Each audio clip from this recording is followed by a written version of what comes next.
Aloha! What's up, motherfuckers? Happy 223 day. So, where am I at status-wise? Well, a few things I've been pondering. I'm thinking about buying my first can, maybe a Sandman S, Dead Air. That's a viable option. I know it jumped on my ass because I'm looking into AKs. Stop buying stupid shit. Apparently, I'm going to get clapped by a crackhead with a Ruger. Another valid point. Trading. I've looked at the Volusia Gun and Hunt Club. They offer a whole variety of Sig Sauer Academy classes, ranging from beginning handgun courses down to a lot more level 2, level 3, level 4s. They have red dot classes, first aid, medical classes, a lot of good viable stuff, probably taught by pretty good people. Prices on the classes range starting at $150 per class up to $500, $600, $700 or $800. So it's something I'm looking into at least.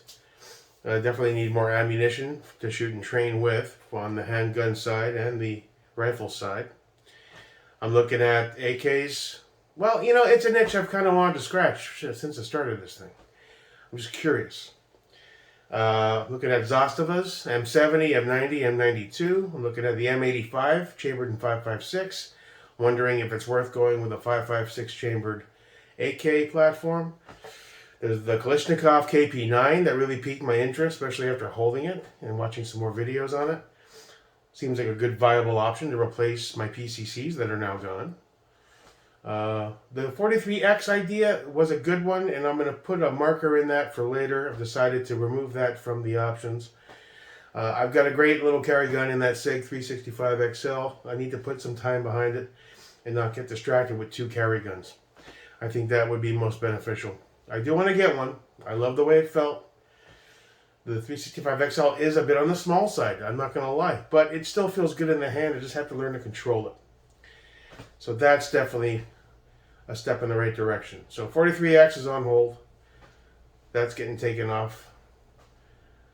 As far as the AK side of things and the curiosity for PCCs, I don't know. I mean, I've been going back and forth.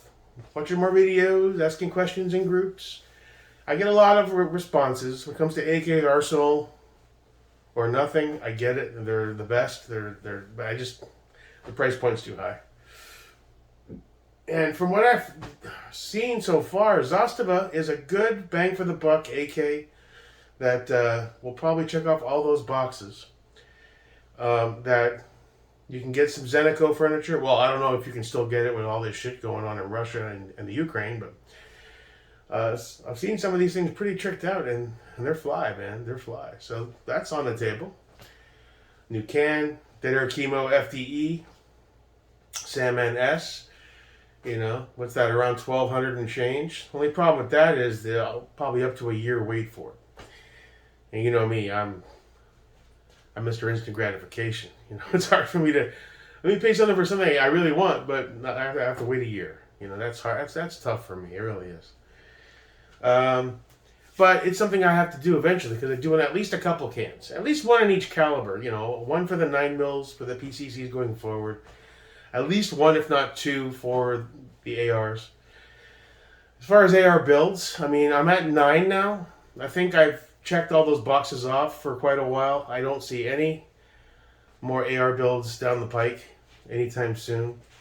In fact, the next AR that I ever get, which isn't going to be anytime soon, it'll be a factory purchase. It'll be a CAC, or it'll be a Radian or an LMT assembled by the pros, battle rifle that's tried and true. Eventually down the line. I have more than enough. I have a variety of different sizes. I've got my 10.5, my 11.5. I got 2 13.7s, a 13.9 Radian, 2 16s with the Radian build and the Sons Geisley build. I have pretty much all that covered for training applications and whatnot going forward. So I don't see any need to do anything else in the AR platform for quite a while. If I ever find a place or join a club, I know that Volusia does have a long range, I think 800-yard course. But like I said in a previous video a while back, you got to jump through a lot of hoops. You have to pay and take a qualifying class. It's only open for use 1 day a week. You have to schedule in advance up to 1 to 3 months. It's not like you can just show up with your AR-10 and say, here's $30 or whatever I want to shoot for an hour or two. And you just have at it. You know, you got to qualify and jump through hoops and be certified by their instructors for the privilege of doing it. Then reschedule again when your time slot comes up, and hope nothing comes up in between that time that you can't make it, because things change in life. It seems like a lot of work to shoot a .308 caliber round. So we'll see. I don't know. As far as the PCC AK side of things, Zastava M70, M90, M92, the Z-Paps, the M85 and 5.56 is curious. I'm not sure if it's beneficial or not a good idea to go with a 5.56 chambered AK platform or not. I know from an ammunition standpoint, a 5.56 AK would help me scratch the itch of the platform and the ergonomics, and still allow me to bulk buy ammo that I can run in both my ARs and that. So that's definitely a benefit. The what's it called? The Kalashnikov KP9. After holding that, I'm really interested in one of those as well. I got rid of my PCCs, so I still kind of want to scratch that itch. You know, I know training. I know I'm looking into all that. Noah said I'm going to get clapped by a crackhead with a Ruger if I don't take training more seriously. So I hear you, brother. I hear you. You know, but Rome wasn't built in a day either. You know, I'm slowly figuring it out. I'm still in that. I've got the base logic worked out, and now I'm still kind of experimenting and seeing what I like, what I want to try. I'm not going to be some SEAL Team 69 dude ever. I don't see that ever happening. Building a skill set and doing a few training classes is great, but I mean, that's about it when it comes to me, you know. I'm not 22 filled with fire and brimstone ready to take on the world. I'm 47 going on 50. So, you know, it is what it is. I'll gain some basic proficiency and keep loaded mags handy, and if shit pops off, I'll do the best I can. You know, and if they take me out, oh well, they'll have one hell of a loot drop. What can I do? But yeah, that K9, that KP9, really interesting. Only problem with that is, well, the mags aren't terrible. I hear they're about $45-50 a mag. I guess I get 2 extra mags if I bought it, so I have a total of 3. And then comes in that out of left field pour. I'm dipping my toe back into the pour pool again with that deal at Sherco's Tactical for the Strabog SP9A1 Gen 2 non-reciprocating. It's in black. The one I had was Cerakoted, purchased from Gun Zone Deals at the time. Peak pandemic prices. I paid $1,000 for just the gun. The SBT Evo brace I bought for it was another couple of hundred and change around there.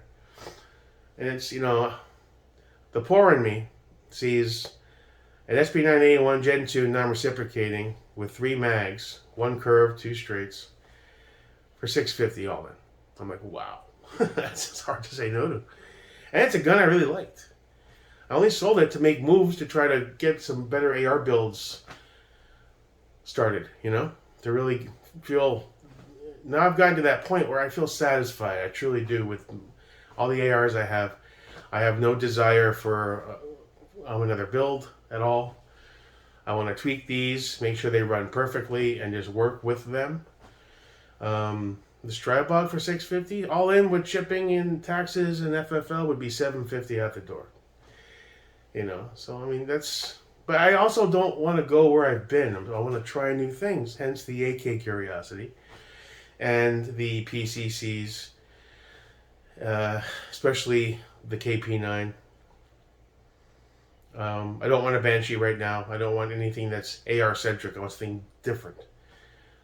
I don't have the money for HK, SP5s, or even a PTR for that matter. At least not the nicer ones. And I'm kind of curious about the AK world. So, I don't know. I'm looking at that. Should I get just a standard M70 poly with the black furniture? Maybe get the one with the redwood and the triangle stock? Serbian red, that looked kind of cool. Buy some 7.62 and just take that to the range just to, you know, see what it's all about. I don't know. But these are the things I'm looking at. Looking at the Volusia Club, and they're about 45 miles south. And the Saltwaters place is about 45 miles north. So either one's going to be, it's not crazy. It's like driving from Miami to West Palm, kind of. I used to do that for work every day. Or Miami to Broward, rather. You spend most of the time sitting in traffic, but yeah. It's doable. And that's my thought process currently. I hope you're having a great day. Happy 223 day. Whatever the hell that means anyway. Doing great. Looking forward to moving forward. And I hope you guys are having a productive week. That's about it for this one. Stay cool. Stay safe. Your pal, Jake Merrick.